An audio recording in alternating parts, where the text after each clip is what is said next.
ಆತ್ಮೀಯ ಸ್ನೇಹಿತರೆ, ಎಲ್ಲರಿಗೂ ಗೋಲ್ ಬೋರ್ಡ್ ನ್ಯೂಸ್ ಚಾನಲ್ಗೆ ಸ್ವಾಗತ. ಈ ಒಂದು ವಿಡಿಯೋದಲ್ಲಿ ಗೃಹಲಕ್ಷ್ಮಿ ಯೋಜನೆಯ 26ನೇ ಕಂತಿನ ಹಣವನ್ನ ಪಡೆದುಕೊಂಡು ಯಾರೆಲ್ಲ 27ನೇ ಕಂತಿನ ಹಣಕ್ಕಾಗಿ ವೇಟ್ ಮಾಡ್ತಾ ಇದ್ದೀರಾ ಅವ್ರಿಗೆಲ್ಲರಿಗೂ ಕೂಡ ಗುಡ್ ನ್ಯೂಸ್ ಅಂತೇಳಿ ಹೇಳ್ಬೋದು ಸ್ನೇಹಿತರೆ. ಹೌದು ಸ್ನೇಹಿತರೆ, ಈಗಾಗಲೇ ನನ್ನ ಕಳೆದ ಒಂದು ವಿಡಿಯೋದಲ್ಲಿ ಕೂಡ ತಮಗೆ ಮಾಹಿತಿಯನ್ನ ತಿಳಿಸ್ಕೊಟ್ಟಿದ್ದೆ. 27ನೇ ಕಂತಿನ ಹಣದ ಬಿಡುಗಡೆ ಪ್ರಕ್ರಿಯೆ ಕೂಡ ಪ್ರಾರಂಭವಾಗಿದೆ ಎಂಬುದರ ಬಗ್ಗೆ. ಅದಕ್ಕೆ ಸಂಬಂಧಪಟ್ಟಂತೆ ಮತ್ತೊಂದಿಷ್ಟು ಮಾಹಿತಿಗಳು ಕೂಡ ಲಭ್ಯವಾಗ್ತಾ ಇದ್ದಾವೆ. 27ನೇ ಕಂತಿನ ಹಣ ಬಿಡುಗಡೆಗೆ ಸಂಬಂಧಪಟ್ಟಂತಹ ಕೆಲವೊಂದಿಷ್ಟು ಮಾಹಿತಿಯನ್ನ ಇವತ್ತು ಸಚಿವರು ಕೂಡ ಕ್ಲಾರಿಫಿಕೇಶನ್ ಅನ್ನ ಕೊಟ್ಟಿದ್ದಾರೆ. ಗೃಹಲಕ್ಷ್ಮಿ ಯೋಜನೆಯ 27ನೇ ಕಂತಿನ ಹಣ ಬಿಡುಗಡೆಗೆ ಸಂಬಂಧಪಟ್ಟಂತೆ ಅದರ ಜೊತೆಗೆ ಯಾರಿಗೆಲ್ಲ ಇನ್ನೂ ಕೂಡ 26ನೇ ಕಂತಿನ ಹಣ ಜಮಾ ಆಗಿಲ್ಲ ಅಂತವರಿಗೆ ಕೂಡ ಇವತ್ತು ಯಾವ ಜಿಲ್ಲೆಗಳಿಗೆ 26ನೇ ಕಂತಿನ ಹಣ ಕೂಡ ಇವತ್ತು ಕ್ರೆಡಿಟ್ ಆಗಲಿದೆ ಸ್ನೇಹಿತರೆ. ಅದ್ರ ಬಗ್ಗೆನೂ ಕೂಡ ತಮಗೆ ಮಾಹಿತಿಯನ್ನ ತಿಳಿಸ್ತಾ ಹೋಗ್ತೇನೆ. ಕಳೆದ ಸುಮಾರು ಸೋಮವಾರದಿಂದನೇ ಈಗ ಒಂದು ವಾರ ಕಂಪ್ಲೀಟ್ ಆಗಿದೆ.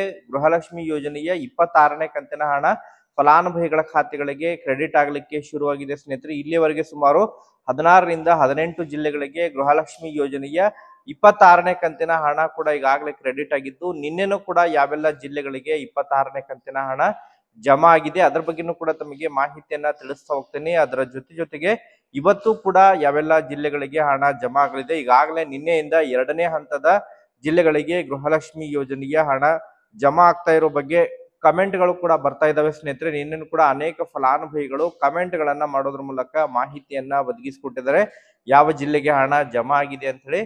ಸೊ ಈ ಒಂದು ವಿಡಿಯೋದಲ್ಲಿ ಇವತ್ತು ಕೂಡ ತಮಗೆ ಯಾವೆಲ್ಲ ಜಿಲ್ಲೆಗಳಿಗೆ ಹಣ ಜಮಾ ಆಗಿದೆ, ಯಾರಿಗೆಲ್ಲ 26ನೇ ಕಂತಿನ ಹಣ ಜಮಾ ಆಗಿಲ್ಲ ಸ್ನೇಹಿತರೆ, ಯಾರು ಕೂಡ ವರಿ ಮಾಡ್ಕೊಳ್ಳುವಂತ ಅವಶ್ಯಕತೆ ಇಲ್ಲ. ಇವತ್ತು ಕಂಪ್ಲೀಟ್ ಆಗಿ ಪೆಂಡಿಂಗ್ ಉಳಿದಿರುವಂತಹ 26ನೇ ಕಂತಿನ ಹಣವನ್ನ ಕಂಪ್ಲೀಟ್ ಆಗಿ ಇವತ್ತೇ ಜಮಾ ಮಾಡಲಿದ್ದಾರೆ ಸ್ನೇಹಿತರೆ. 2ನೇ ಹಂತದ ಜಿಲ್ಲೆಗಳಿಗೆ ಇವತ್ತೇ ಕಂಪ್ಲೀಟ್ ಆಗಿ ಹಣ ಜಮಾ ಆಗಲಿದೆ. ಸೊ ಹಾಗಾದ್ರೆ 2ನೇ ಹಂತದಲ್ಲಿ ಯಾವೆಲ್ಲ ಜಿಲ್ಲೆಗಳಿದಾವೆ ಅದರ ಬಗ್ಗೆ ಕೂಡ ತಮಗೆ ಮಾಹಿತಿಯನ್ನ ತಿಳಿಸ್ತಾ ಹೋಗ್ತೇನೆ. ಅದರ ಜೊತೆಗೆ ಬಹಳ ಪ್ರಮುಖವಾಗಿ ಗೃಹಲಕ್ಷ್ಮಿ ಯೋಜನೆಯ ಫಲಾನುಭವಿಗಳು ಯಾರೆಲ್ಲ ಇನ್ಕಮ್ ಟ್ಯಾಕ್ಸ್ ಮತ್ತು GST ಗೆ ಸಂಬಂಧಪಟ್ಟಂತೆ ಆ ಒಂದು ಕಾರಣವಡ್ಡಿ ಹಣ ಏನು ಜಮಾ ಆಗ್ತಾ ಇದ್ದಿದ್ದಲ್ಲ ಅಂತವ್ರಿಗೂ ಕೂಡ ಗುಡ್ ನ್ಯೂಸ್ ಅಂತೇಳಿ ಹೇಳ್ಬೋದು. ಅದರ ಜೊತೆಗೆ ಮೂರನೇದಾಗಿ ಕೆಲವೊಂದಿಷ್ಟು ಬಿಗ್ ಅಪ್ಡೇಟ್ಗಳು ಇದೀಗ ಲಭ್ಯವಾಗ್ತಾ ಇದೆ ಸ್ನೇಹಿತರೆ. ಈ ಗೃಹಲಕ್ಷ್ಮಿ ಯೋಜನೆಯ ಹಣವನ್ನ ಪಡಿಬೇಕಂತ ಹೇಳಿದ್ರೆ ಜೀವಿತಾವಧಿ ಪ್ರಮಾಣ ಪತ್ರ ಏನು ಸಲ್ಲಿಸಬೇಕು ಎನ್ನುವಂತಹ ಕಡ್ಡಾಯವಾಗಿತ್ತು ಏನೋ ಎಂಬುದ್ರ ಬಗ್ಗೆ ಅದ್ರ ಬಗ್ಗೆ ಈಗಾಗಲೇ ಗೃಹಲಕ್ಷ್ಮಿ ಯೋಜನೆ ಆಗಿರ್ಬೋದು, ಗ್ಯಾರಂಟಿ ಯೋಜನೆಯ ಅಧ್ಯಕ್ಷರಾಗಿರುವಂತಹ HM ರೇವಣ್ಣ ಅವರು ರಾಜ್ಯ ಸರ್ಕಾರಕ್ಕೆ ಏನು ಕೆಲವೊಂದಿಷ್ಟು ಮನವಿಯನ್ನ ಏನು ಸಲ್ಲಿಸಿದ್ರು. ಅದಕ್ಕೆ ಸಂಬಂಧಪಟ್ಟಂತೆ ಕೂಡ ಇವತ್ತು ನಿನ್ನೆ ರಾಜ್ಯದ ಮುಖ್ಯಮಂತ್ರಿ ಆಗಿರುವಂತಹ CM ಸಿದ್ದರಾಮಯ್ಯ ಅವರು ಕೂಡ ಪ್ರತಿಕ್ರಿಯೆ ಕೊಟ್ಟಿದ್ದಾರೆ. ಸೊ ಹಾಗಾದ್ರೆ ಅವರು ಏನೆಲ್ಲ ಅದ್ರ ಬಗ್ಗೆ ಮಾಹಿತಿಯನ್ನ ಒದಗಿಸಿಕೊಟ್ಟಿದ್ದಾರೆ ಅದ್ರ ಬಗ್ಗೆನೂ ಕೂಡ ತಮಗೆ ಇನ್ಫಾರ್ಮೇಶನ್ ಅನ್ನ ತಿಳಿಸ್ತಾ ಹೋಗ್ತೀನಿ. ವಿಡಿಯೋ ಕೂಡ ತಮಗೆ ಸಹಾಯ ಆಗಲಿದೆ ಸ್ನೇಹಿತರೆ. ಸೊ ಆ ಕಾರಣಕ್ಕಾಗಿ ಪ್ರತಿಯೊಬ್ರು ಕೂಡ ತಾವು ಚಾನೆಲ್ ಅನ್ನ ಸಬ್ಸ್ಕ್ರೈಬ್ ಮಾಡ್ಕೊಂಡೇ ವಿಡಿಯೋನ ವೀಕ್ಷಣೆ ಮಾಡಿ. ಹಾಗಾದ್ರೆ ಬನ್ನಿ ಸ್ನೇಹಿತರೆ, ತಡ ಮಾಡದೆ ಈ ಒಂದು ವಿಡಿಯೋನ ಪ್ರಾರಂಭಿಸೋಣ. ಸ್ನೇಹಿತರೆ, ಈಗಾಗಲೇ ಗೃಹಲಕ್ಷ್ಮಿ ಯೋಜನೆಯ 26ನೇ ಕಂತಿನ ಹಣದ ಬಗ್ಗೆ ಮೊದಲು ಮಾಹಿತಿಯನ್ನ ತಿಳಿಸ್ಕೊಟ್ಟು ನಂತರ 27ನೇ ಕಂತಿನ ಹಣ ಯಾವಾಗ ಬಿಡುಗಡೆ ಆಗಲಿದೆ ಯಾಕಂತ ಹೇಳಿದ್ರೆ ಈಗಾಗಲೇ ಮುಂದಿನ ತಿಂಗಳು ಮಾರ್ಚ್ ಇಯರ್ ಎಂಡ್ ಇರುವಂತಹ ಕಾರಣಕ್ಕಾಗಿ, ಫೈನಾನ್ಷಿಯಲ್ ಇಯರ್ ಎಂಡ್ ಇರುವಂತಹ ಕಾರಣಕ್ಕಾಗಿ ಈ ಬಾರಿ ಗೃಹಲಕ್ಷ್ಮಿ ಯೋಜನೆಯ 27ನೇ ಕಂತಿನ ಹಣ ಅತಿ ಶೀಘ್ರದಲ್ಲೇ ಜಮಾ ಮಾಡಲಿದ್ದಾರೆ ಸ್ನೇಹಿತರೆ. ಯಾಕಂತ ಹೇಳಿದ್ರೆ ಮುಂದಿನ ತಿಂಗಳು ಮಾರ್ಚ್ 6ನೇ ತಾರೀಕಿಗೆ ರಾಜ್ಯದ ಮುಖ್ಯಮಂತ್ರಿ ಆಗಿರುವಂತಹ CM ಸಿದ್ದರಾಮಯ್ಯ ಅವರು ತಮ್ಮ ಒಂದು 17ನೇ ಬಜೆಟ್ ಅನ್ನ ಮಂಡನೆ ಕೂಡ ಮಾಡಲಿದ್ದಾರೆ. ಅದರ ಪೂರ್ವಭಾವಿಯಾಗಿ ಗೃಹಲಕ್ಷ್ಮಿ ಯೋಜನೆಯ ಪೆಂಡಿಂಗ್ ಉಳಿದಿರುವಂತಹ ಹಣವನ್ನ ಕೂಡ ರಿಲೀಸ್ ಮಾಡ್ಲಿಕ್ಕೆ ಸೂಚನೆಯನ್ನ ಕೊಟ್ಟಿರುವಂತಹ ಕಾರಣಕ್ಕಾಗಿ ಈ ಬಾರಿ ಗೃಹಲಕ್ಷ್ಮಿ ಯೋಜನೆಯ 27ನೇ ಕಂತಿನ ಹಣ ಶೀಘ್ರದಲ್ಲೇ ಮಹಿಳೆಯರ ಖಾತೆಗಳಿಗೆ ಕ್ರೆಡಿಟ್ ಆಗಲಿದೆ ಸ್ನೇಹಿತರೆ. ಈಗಾಗಲೇ ಕಳೆದ ಸೋಮವಾರದಿಂದ ಕಳೆದ ಒಂದು ವಾರದಿಂದ ಕೂಡ ಗೃಹಲಕ್ಷ್ಮಿ ಯೋಜನೆಯ 26ನೇ ಕಂತಿನ ಹಣ ಮಹಿಳೆಯರ ಖಾತೆಗಳಿಗೆ ಕ್ರೆಡಿಟ್ ಆಗ್ಲಿಕ್ಕೆ ಶುರುವಾಗಿದೆ ಸ್ನೇಹಿತರೆ. ಇಲ್ಲಿಯವರೆಗೆ ಬೆಂಗಳೂರು ಡಿವಿಷನ್ನಿನ ಎಲ್ಲ ಜಿಲ್ಲೆಗಳಿಗೆ, ಬೆಂಗಳೂರು ನಗರ ಆಗಿರ್ಬೋದು, ಬೆಂಗಳೂರು ಗ್ರಾಮಾಂತರ, ಮಂಡ್ಯ, ಮೈಸೂರು, ಹಾಸನ, ಚಿಕ್ಕಬಳ್ಳಾಪುರ ಜಿಲ್ಲೆ ಆಗಿರ್ಬೋದು, ಚಿತ್ರದುರ್ಗ ಜಿಲ್ಲೆ ಹಣ ಜಮಾ ಆಗಿದೆ ಸ್ನೇಹಿತರೆ. ಅದ್ರ ಜೊತೆಗೆ ಕಲಬುರಗಿ ಜಿಲ್ಲೆಯಾಗಿರುವಂತಹ ಕಲಬುರಗಿ ಡಿವಿಷನ್ನಿನ ಜಿಲ್ಲೆಗಳು ಕಲಬುರಗಿ ಆಗಿರ್ಬೋದು, ವಿಜಯಪುರ ಆಗಿರ್ಬೋದು, ಬೀದರ್ ಆಗಿರ್ಬೋದು, ಬಳ್ಳಾರಿ ಆಗಿರ್ಬೋದು ಸ್ನೇಹಿತರೆ. ಅದರ ಜೊತೆಗೆ ರಾಯಚೂರು ಆಗಿರ್ಬೋದು, ಗದಗ, ಹಾವೇರಿ ಈ ಒಂದು ಜಿಲ್ಲೆಗಳಿಗೂ ಕೂಡ ಹಣ ಜಮಾ ಆಗಿದೆ. ಸೊ ಈಗ ಸ್ವಲ್ಪ ಮಟ್ಟದಲ್ಲಿ ಈ ದಕ್ಷಿಣ ಕನ್ನಡ ಜಿಲ್ಲೆ ಆಗಿರ್ಬೋದು, ಉತ್ತರ ಕನ್ನಡ, ದಕ್ಷಿಣ ಕನ್ನಡ ಹಾಗೂ ಹುಬ್ಬಳ್ಳಿ, ಧಾರವಾಡ ಆಗಿರ್ಬೋದು, ಅದರ ಜೊತೆಗೆ ಚಿಕ್ಕಮಗಳೂರು ಜಿಲ್ಲೆ, ಶಿವಮೊಗ್ಗ ಜಿಲ್ಲೆ ಆಗಿರ್ಬೋದು, ಈ ಒಂದು ಜಿಲ್ಲೆಗಳಿಗೆ ಇನ್ನೂ ಕೂಡ ಹಣ ಜಮಾ ಆಗಿಲ್ಲ ಅಂತ ಹೇಳಿ ಕಮೆಂಟ್ ಗಳನ್ನ ಮಾಡ್ತಾ ಇದ್ದಾರೆ. 2ನೇ ಹಂತದಲ್ಲಿ ಈಗಾಗಲೇ ನಿನ್ನೆಯಿಂದನೂ ಕೂಡ ಕೆಲವೊಂದಿಷ್ಟು ಜಿಲ್ಲೆಗಳಿಗೆ ಜಮಾ ಆಗಿದೆ 2ನೇ ಹಂತದಲ್ಲಿ. ಚಿಕ್ಕಮಗಳೂರು ಜಿಲ್ಲೆಗೂ ಕೂಡ ಹಣ ಜಮಾ ಆಗಿದೆ, ಶಿವಮೊಗ್ಗ ಜಿಲ್ಲೆಗೂ ಕೂಡ ಹಣ ಜಮಾ ಆಗಿದೆ, ದಕ್ಷಿಣ ಕನ್ನಡ ಉಡುಪಿ ಜಿಲ್ಲೆಗೂ ಕೂಡ ಹಣ ಜಮಾ ಆಗಿರೋ ಬಗ್ಗೆ ಕಮೆಂಟ್ಗಳು ಕೂಡ ಬರ್ತಾ ಇದಾವೆ ಸ್ನೇಹಿತರೆ.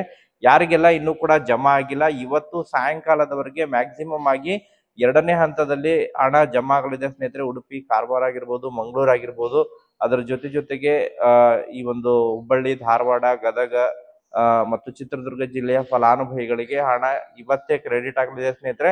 ಸೊ ಯಾರೆಲ್ಲ ಗೃಹಲಕ್ಷ್ಮಿ ಯೋಜನೆಯ 26ನೇ ಕಂತಿನ ಹಣ ಇನ್ನೂ ಕೂಡ ಪಡೆದುಕೊಂಡಿಲ್ಲ, ಕಮೆಂಟ್ ಗಳನ್ನ ಮಾಡೋದ್ರ ಮೂಲಕ ತಾವು ಮಾಹಿತಿಯನ್ನ ಒದಗಿಸಿಕೊಡಿ ಸ್ನೇಹಿತರೆ. ಕಂಪ್ಲೀಟ್ ಆಗಿ ಈ ವಾರ ಕಂಪ್ಲೀಟ್ ಆಗೋದ್ರ ಒಳಗಾಗಿ ಗೃಹಲಕ್ಷ್ಮಿ ಯೋಜನೆಯ 26ನೇ ಕಂತಿನ ಹಣ ಎಲ್ಲರ ಖಾತೆಗಳಿಗೆ ಕ್ರೆಡಿಟ್ ಆಗಲಿದೆ. ಇನ್ನೆರಡು ದಿನ ಸುಮಾರು 2ನೇ ಹಂತದಲ್ಲಿ ಜಮಾ ಆಗಲಿದೆ. ನಂತರ ಗುರುವಾರದಿಂದ ತಮಗೆ 3ನೇ ಹಂತದ ಜಿಲ್ಲೆಗಳಿಗೆ ಕಂಪ್ಲೀಟ್ ಆಗಿ ಜಮಾ ಆಗಲಿದೆ ಸ್ನೇಹಿತರೆ.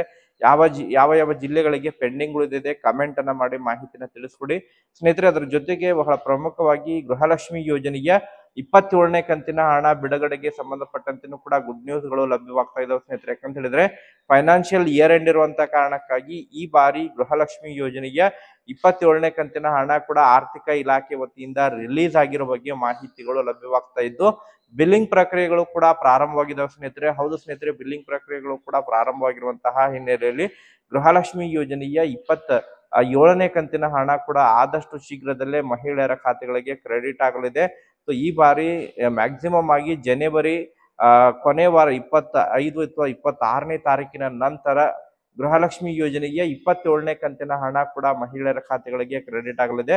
ಸೊ ಮ್ಯಾಕ್ಸಿಮಮ್ ಆಗಿ ಮಾರ್ಚ್ 6ನೇ ತಾರೀಕಿನ ಒಳಗಾಗಿ ಗೃಹಲಕ್ಷ್ಮಿ ಯೋಜನೆಯ 27ನೇ ಕಂತಿನ ಹಣ ಎಲ್ಲರ ಖಾತೆಗಳಿಗೆ ಕಂಪ್ಲೀಟ್ ಆಗಿ ಜಮಾ ಆಗಲಿದೆ ಸ್ನೇಹಿತರೆ. ಅದಕ್ಕೆ ಸಂಬಂಧಪಟ್ಟಂತೆ ಸಚಿವರು ಕೂಡ ಕ್ಲಾರಿಫಿಕೇಶನ್ ಅನ್ನ ಕೊಟ್ಟಿದ್ದಾರೆ. ನಿನ್ನೆ ಅಷ್ಟೇ ಗೃಹಲಕ್ಷ್ಮಿ ಯೋಜನೆಯ 27ನೇ ಕಂತಿನ ಹಣ ಕೂಡ ಈಗಾಗಲೇ ಬಿಲ್ಲಿಂಗ್ ಪ್ರಕ್ರಿಯೆಗಳು ಕೂಡ ಪ್ರಾರಂಭವಾಗಿದ್ದು, ಅದು ಕೂಡ ಶೀಘ್ರದಲ್ಲೇ ಮಹಿಳೆಯರ ಖಾತೆಗೆ ಕ್ರೆಡಿಟ್ ಆಗುತ್ತೆ ಅಂತೇಳಿ ಮಾಹಿತಿನ ಒದಗಿಸಿಕೊಟ್ಟಿದ್ದಾರೆ ಸ್ನೇಹಿತರೆ. ಸೊ ಒಟ್ಟಾರೆಯಾಗಿ ಗುಡ್ ನ್ಯೂಸ್ ಅಂತೇಳಿ ಹೇಳ್ಬೋದು. ಪ್ರತಿ ತಿಂಗಳು ಕೂಡ ಗೃಹಲಕ್ಷ್ಮಿ ಯೋಜನೆಯ ಹಣ ಮಹಿಳೆಯರ ಖಾತೆಗಳಿಗೆ ಕ್ರೆಡಿಟ್ ಆಗ್ಲಿಕ್ಕೆ ಶುರು ಆಗ್ತಾ ಇದೆ. ಅದ್ರ ಜೊತೆಗೆ ಯಾರೆಲ್ಲ ಇನ್ಕಮ್ ಟ್ಯಾಕ್ಸ್ ಮತ್ತು GST ಪೇಯರ್ ಇದ್ರು ಅದರಲ್ಲೂ ಕೂಡ ಅಂತವ್ರಿಗೂ ಕೂಡ ಯಾರು ಲೋನ್ ಪರ್ಪಸ್ ಆಗಿ GST ಫೈಲಿಂಗ್ ಅನ್ನ ಮಾಡಿದ್ರು, IT ರಿಟರ್ನ್ಸ್ ಅನ್ನ ಮಾಡಿಸಿದ್ರು ಅಂತವರಿಗೆ ಮತ್ತೆ ಗೃಹಲಕ್ಷ್ಮಿ ಯೋಜನೆಯ ಲಾಭವನ್ನ ನೀಡ್ತಾ ಇದ್ರೆ, ಹಣ ಜಮಾ ಆಗ್ತಾ ಇದೆ. ಬಟ್ ಒಂದು ಕಂತು ಮಾತ್ರ ಜಮಾ ಆಗ್ತಾ ಇದೆ ಸ್ನೇಹಿತರೆ.